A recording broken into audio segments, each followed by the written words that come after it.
दोस्तों आज हम बात करेंगे प्रोसेस ऑफ यूरिन फॉर्मेशन की। हमें यह पता है कि किडनी यूरिन फॉर्म करती है। किडनी में नेफ्रॉन और कैपिलरी के बीच कुछ चीज़ों का आदान प्रदान होता है। जो वेस्ट मटेरियल होते हैं वो फाइनली डिस्टल कन्वर्टेड ट्यूब्यूल होते हुए कलेक्टिंग डक्ट तक पहुंच जाते हैं। किडनी के मेन कार्यों की बात करें तो waste product of protein metabolism का एक्सक्रीशन होता है। यहाँ इलेक्ट्रोलाइट लेवल भी कंट्रोल रहता है और हाइड्रोजन आयन के एक्सक्रीशन द्वारा पीएच भी मेंटेन रहता है। यूरिन फॉर्मेशन के मुख्यतः 3 स्टेप्स हैं। पहला स्टेप है ग्लोमेरुलर फिल्ट्रेशन, दूसरा स्टेप है सेलेक्टिव रीएब्जॉर्प्शन और तीसरा स्टेप है ट्यूबुलर सिक्रीशन। तो सबसे पहले आते हैं ग्लोमेरुलर फिल्ट्रेशन पे। यह फिल्ट्रेशन होता है semi permeable walls of glomerulus में। ग्लोमेरुलस में जो ग्लोमेरुलर हाइड्रोस्टैटिक ब्लड प्रेशर होता है वो 7.3 किलो पास्कल होता है। इस प्रेशर के चलते कैपिलरी वॉल और ग्लोमेरुलर पोर के रास्ते जो फिल्ट्रेट रीनल ट्यूब्यूल में आ जाता है उस फिल्ट्रेट में मेनली है वाटर, दूसरा है सब्सटेंस और पार्टिकल स्मॉलर देन प्रोटीन। यानी कि ग्लोमेरुलर जो फिल्ट्रेट होता है उसमें वाटर की कंटेंट बहुत ज़्यादा होती है और जो सब्सटेंस या पार्टिकल छोटे हैं प्रोटीन मॉलिक्यूल से वो सब फिल्ट्रेट में रहते हैं और ये फिल्ट्रेट आ जाता है नेफ्रॉन में या फिर रीनल ट्यूब्यूल में। ग्लोमेरुलर हाइड्रोस्टैटिक प्रेशर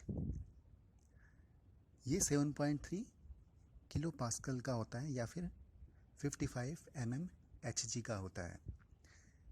इस प्रेशर की मेन वजह है कि जो इफरेंट आर्ट्रियोल है वो पतला है एफरेंट आर्ट्रियोल से। इस प्रेशर के अपोजिट एक और प्रेशर है ऑस्मोटिक प्रेशर ऑफ ब्लड, जो कि प्लाज्मा प्रोटीन द्वारा होता है। यह लगभग 4 किलो पास्कल या 30 mmHg का होता है। एक और प्रेशर जो अपोज करता है ग्लोमेरुलर हाइड्रोस्टैटिक ब्लड प्रेशर को वो है फिल्ट्रेट हाइड्रोस्टैटिक प्रेशर, जो लगभग 2 किलो पास्कल का होता है या 15 mmHg का होता है। तो नेट फिल्ट्रेशन रेट जो होता है वो होता है 7.3 माइनस 4 प्लस 2 यानी कि 1.3 किलो पास्कल या 10 mmHg का। फिल्ट्रेट का वॉल्यूम या मात्रा जो कि दोनों किडनी हर मिनट प्रोड्यूस कर रही हैं उसे कहते हैं ग्लोमेरुलर फिल्ट्रेशन रेट या फिर GFR। एक नॉर्मल हेल्दी एडल्ट में GFR रेट जो है 125 ml पर मिनट होता है। यानी कि 180 लीटर फिल्ट्रेट जो है हर दिन फॉर्म होता है 2 किडनियों से। एक आश्चर्य की बात यह है कि जितना भी फिल्ट्रेट होता है जो ग्लोमेरुलर फिल्ट्रेट है वो बाद में रीएब्जॉर्ब हो जाता है और सिर्फ 1% ही एक्सक्रीट होता है यूरिन की फॉर्म में। यानी कि 180 लीटर में से 1 से 1.5 लीटर ही यूरिन की तरह एक्सक्रीट होता है। यह इसलिए होता है क्योंकि बाद में नेफ्रॉन में सेलेक्टिव रीएब्जॉर्प्शन प्रोसेस होता है।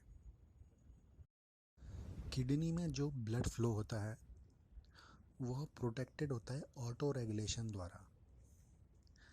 यानी कि एक कांस्टेंट प्रेशर जो है वह रहता है किडनी की आर्टरीज और वेन में। इसका जो सिस्टोलिक ब्लड प्रेशर है वो रहता है 80 to 200 mmHg। सिर्फ सीवियर शॉक की कंडीशन में सिस्टोलिक ब्लड प्रेशर जो होता है वो फॉल हो जाता है 80 mmHg के नीचे। इस दौरान ऑटो रेगुलेशन जो है फेल हो जाता है और renal blood flow, hydrostatic pressure, ये सब डिक्रीज हो जाता है और जो फिल्ट्रेशन है इनसाइड नेफ्रॉन वो बहुत कम हो जाता है। तो इस टॉपिक में हमने देखा कि ग्लोमेरुलर फिल्ट्रेशन कैसे होता है। ग्लोमेरुलर फिल्ट्रेट कौन कौन से होते हैं? ग्लोमेरुलर फिल्ट्रेट में मेनली वाटर होता है, मिनरल होते हैं, अमाइनो एसिड होते हैं, keto acid, glucose, hormones, creatinine, urea, uric acid और कुछ टॉक्सिन और कुछ ड्रग्स होती हैं। दूसरी तरफ जो ब्लड कंस्टिट्यूएंट रिमेन होते हैं ग्लोमेरुलर कैपिलरीज में वो होते हैं leucocyte, erythrocyte, platelets, plasma protein, some drugs.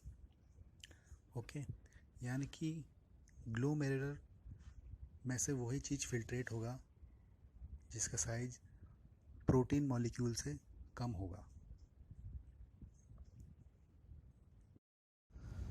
Next episode में हम आपको बताएंगे सेलेक्टिव रीएब्जॉर्प्शन प्रोसेस के बारे में।